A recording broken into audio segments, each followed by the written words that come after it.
Okay, so we want to talk a little bit about something that makes a lot of Canadians go, oh my gosh, it is that time of year again. It is time for the RRSPs. Yeah. You have written a whole book on it, which I know is going to be like fun and interesting because you're a fun and interesting kind of guy. Right. So the Moolala Guide to Rockin Your RRSP. Rockin' it. Yeah, rocking it. You can make it so that you can have some fun in your retirement. Yes. And I think, you know, that's what the full belly is all about. That's right. You want to have fun during your retirement. You don't want to be stuck on your sofa, you know, bemoaning the fact that Law and Order is on yet again. Yeah, exactly. Yeah. So talk to me a little bit about this book. Okay, so this is not actually a book about retirement savings. Okay. This is a book about trekking in Patagonia. Oh, Argentina. that sounds way better. I know, right? All right. So I went trekking with my mom in Patagonia. She's 70 years. She was 70 years old at the time. She has been with us to Spain and Haida Gwaii. She's traveled all over the place. Why this book relates to that is she could afford her share. Okay. Why? Because she did what she needed to do to save for retirement. So this is my mom. We're looking at the glaciers. It's so amazing. Oh. And then this is my 4-year-old Abby, who is impossibly cute. Totally. And so this book is about how I can make sure that I have the pleasure of spending time with my daughter when I'm 70 or 75 or 80. And if I don't do the right things now when it comes to retirement savings, that's just not going to happen. I mean, of course, I need to make sure she likes me. She will, though. I've seen her sweet little photos. She's adorable. She is adorable. Abby. So that really is my motivation. Make sure that I have adventure today, tomorrow, and with my daughter when maybe she's got kids or a partner, and I'm 70, 80, 90, who knows? Well, it makes sense to think of it that way because it's not just that annoying thing we have to do once a year. It's our life, it's our future, and you want to keep the same quality of life you have now going into retirement. Absolutely. So let's start thinking about it now. What are the tips that are going to help us, and what's a little bit different about this that we haven't seen before? Well, first is insight versus knowledge. You can find out anything on the internet. Anything you want to know, it is there on the internet. What is magical and rare is an insight. An insight is when the light goes on, you go, oh my gosh, I need to have a baby, quit my job, I want to have something. So we want to make sure that you have an insight when you read this book. And we do that through thought-provoking questions, examples from people just like you, and great exercises that will help you find out what's your motivation, what's your plan, because insight is what changes behavior. Knowledge doesn't change behavior. Insight changes behavior. Interesting. So this is a little bit of therapy in a book. A little bit of therapy, a little bit of something that's intangible, that's not out there already. And as you can imagine, it has a little bit of the Moolala tone. Right. A little bit of irreverence, a little bit of fun. You want to do a demonstration? Yeah, let's do it. Look at this. This represents your RRSP. Okay. So you're Tracy, this represents your RRSP. That better be full of cash. Yeah. Now you're going to play an HR manager in a small Canadian city who makes this amount of money every year. I'm you're rich. Smart, you're gorgeous, you're kind of sassy. Thanks, man. I am playing the debonair tax collector. Oh. Right? I can totally like him. So you make $50,000 a year, there it is. It's now, my money. at tax time, excuse me, I'm going to take a third of that. That's me. That's me. That's going to me. Are you sure you're not going to take about 44%? No, it's I'm taking Canada. a third. So that's your money. This is the money for the tax people. Okay. Now, what I want you to do is take your this is your RSP, this is a little container, and I want you to put 5 pieces of money, $5,000 in here, okay? $5,000 in there. Ready? I'm going to make a big sound.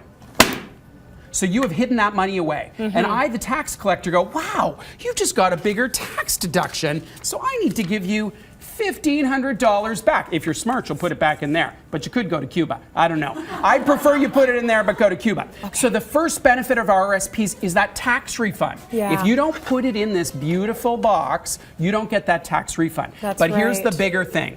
Because you put $5,000 in this box and you left it there, and every year you put $5,000 more, it compounded without paying tax. You'll pay tax eventually. Yeah. But there is now $80,000 more than if you'd saved that $5,000 elsewhere, because it's grown without being taxed year after year after year. That is some delightful money, and it's yours for Patagonia. Okay, so that brings up 2 questions then. Yeah. Is it ever too late to start doing this? Because you talked about compound interest, and I know there are a lot of people that just did not have money in their 30s and 40s, and they're starting way late in life. Yeah.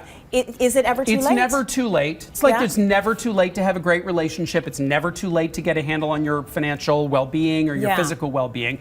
You can't start after 71. So Right. 71's when you go into a rift, but that's a whole other thing. Yeah. But if you're 50 and you haven't started, find a little RRSP box like this, metaphoric of course, Yes. and get started now. Okay, just do it now. Just do it now. And the second question is, you said you will eventually be paying taxes on Yes. this. Isn't that going to be when you're most vulnerable? It's not, well, it's when you're retired, when you were in theory going to be at a lower tax rate. Okay. So as a worker, you make the money that you make. When Yeah. you retire, you're pulling money out of your, it'll be a RIF by then, but you're pulling it out and you'll be making less than as a worker, so you'll be at a lower tax rate. Okay. So that's the magic. All But the right. government will tax you. Do not kid yourself. The government will tax your Oh, income. they'll get their money. Oh, that I will get the money, the debonair taxman said. You say we need to focus on our habits. Yeah, because so often people talk about so many things to do with retirement savings when really there's just a couple simple habits that you need to change. And once you have those habits in place,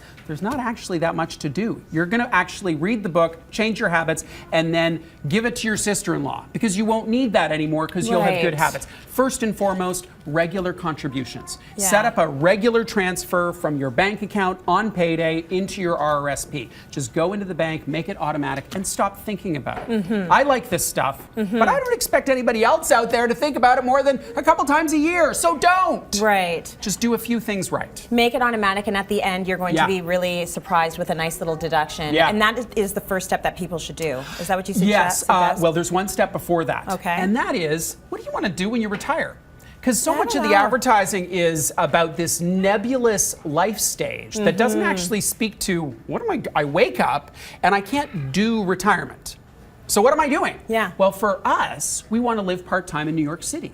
For sure. And we're going to go to cheap restaurants and explore the city, but that's going to cost some money. But why is that such an important first step? It makes it real. Because Right. for those of us, you and I in our late 20s, we can't quite conceive of I love you. what I love retirement you, will be tax like, man. right? So make it real. Secondly, it helps you figure out how much it's going to cost. I know part-time in New York is not going to be cheap. If I wanted to live in a small town in a rural area and garden all day, that's a cheaper retirement. It just doesn't happen to be what I want. Right. I want to be going to Patagonia with Abby. Totally, absolutely. That's really, really good advice to help you get the retirement you want. Everyone in our audience will be taking home this. So this is a copy of Bruce's book, The Moolala Guide to Rockin Your RRSP.